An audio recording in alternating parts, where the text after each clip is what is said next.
Hello guys, Lee here, welcome to another video.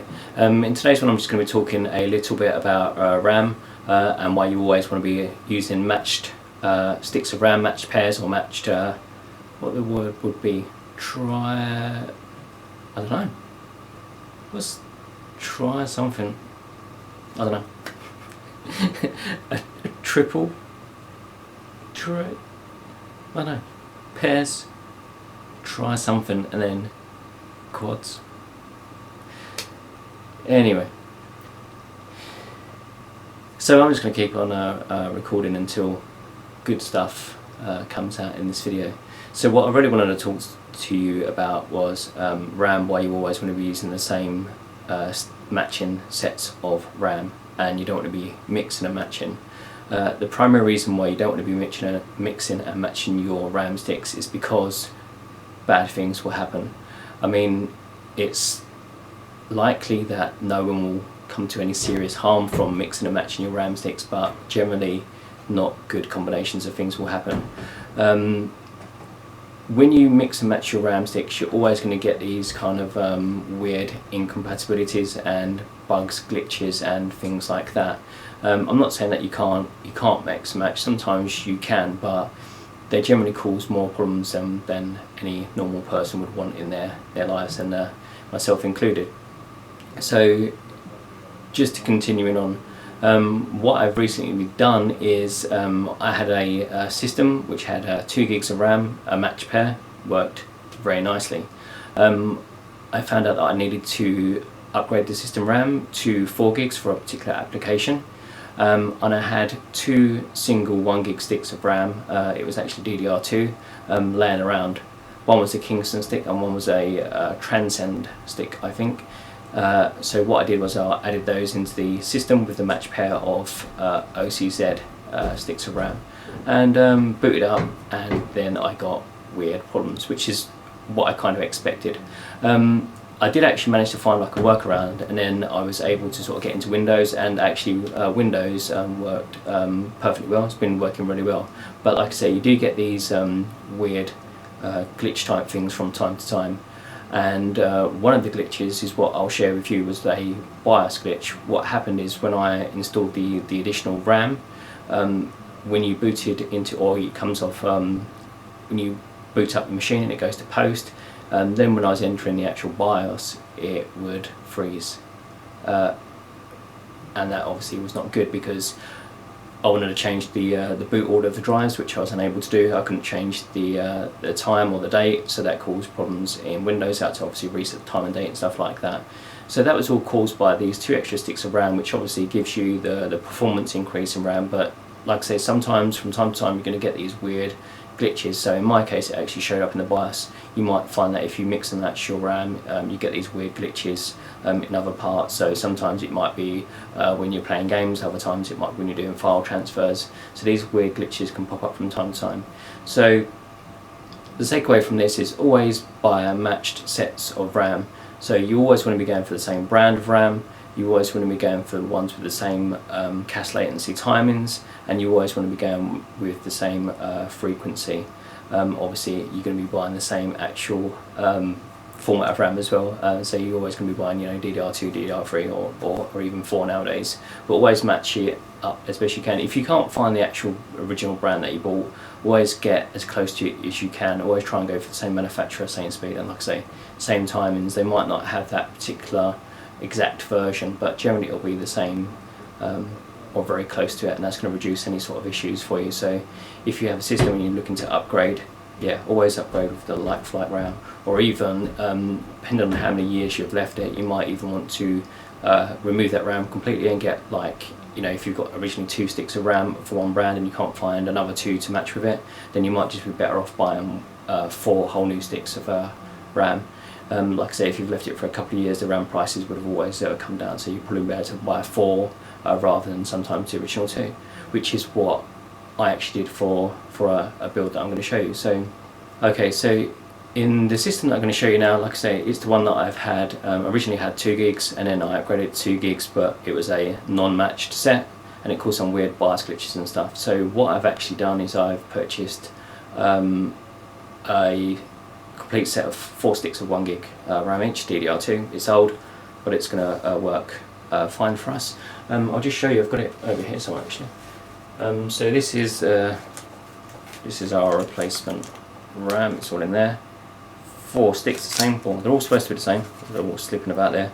However, one is actually a double-sided stick. They was all supposed to be exactly the same, but one is a double-sided stick. I don't think that's going to cause too much problems, even though I've just been jabbering on about why it's important to have everything exactly the same. But they are the same brand, same speed.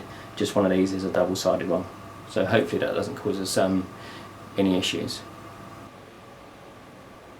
Okay, so this is the old machine that we're going to be changing the RAM over on. It's the old Dinosaur Edition relic that you would have seen in my previous videos. So this is the it's the Core 2 Duo E6600 is the actual processor, and it was purchased in 2007, so it's still trucking along. So what we're going to be doing is just swapping out this RAM, because like I say, it's working, but it's not super compatible and it's causing issues with my BIOS, which I actually do go in and out of fairly frequently for, you know, changing boot order and stuff like that. So what we're going to do is we're just going to swap out this RAM and fit some matching sets of RAM, and then hopefully that will help us solve that little problem. So I'm just going to take it out now. Fairly straightforward. So you can see, try and get in the actual frame. So we've got 2 sticks of OCZ DDR2, and then we've got another sort of unmatched stick and then another unmatched stick as well. So let's just pull all those out and I'll show you.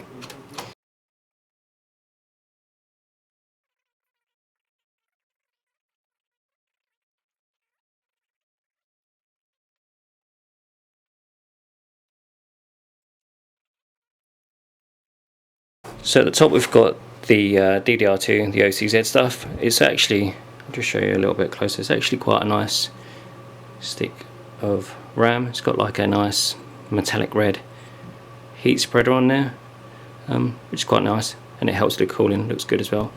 I'm not sure if that was always been like that. It's kind of looks slightly yellowy in the light. I don't know if it's white originally or whether it's always been like that.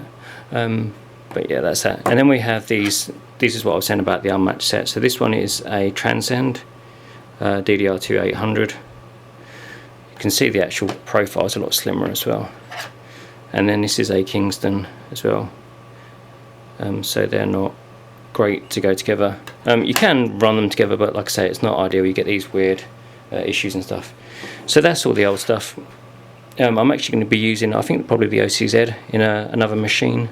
Possibly, we'll see. I've got some old kit lying around, and I'll just show you as well. So the new RAM is over. It's just some cheapo Elpida, I think it's how, well, Elpida. Not sure how you pronounce it. Yeah, but one of the other things I was going to say as well is these original sticks of these OCZ. So these were purchased back. The OCZ was purchased back in 2007, and roughly there was about £70. So 2 1 sticks for £70. These ones I picked up the other day. They was obviously used, but I picked them up on eBay.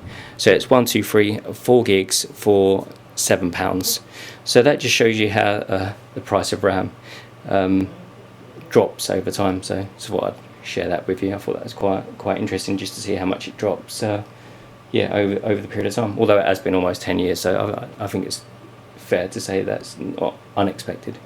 Okay, so let's go on with the actual fitting of this replacement RAM. Okay, so let's go ahead just with installing it. So we obviously want to make sure it's round the right way. It is keyed, so we can't really put it in the wrong way. I think I'm just going to slot them all in and then I'll secure them afterwards.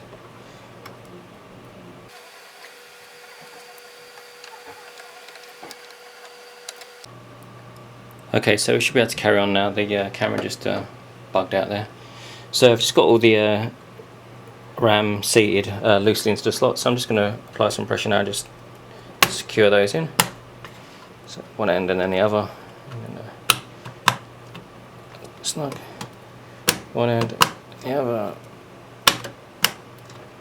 Okay. So we have 3 lots, and then you can just sort of see on the end one is the double-sided one. So okay, so I've just put the case back under the desk, which weighs a flipping ton, by the way. I just hit the power button, or just fire up and just see if it posts normally.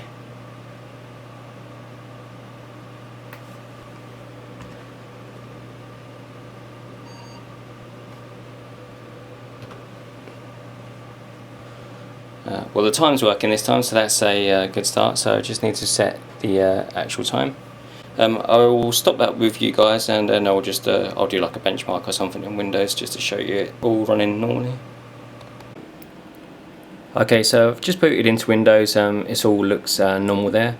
I've got this Passmark performance test. It's really a benchmarking tool, not really a specific memory tester, but it's anything I've got installed that can be accessed quickly and easily. So what I'm going to do is I'm just going to do the memory benchmark, and it'll just highlight, you know, if it crashes or anything, then we'll know we've got a problem with the memory. If it doesn't, then we should be fine.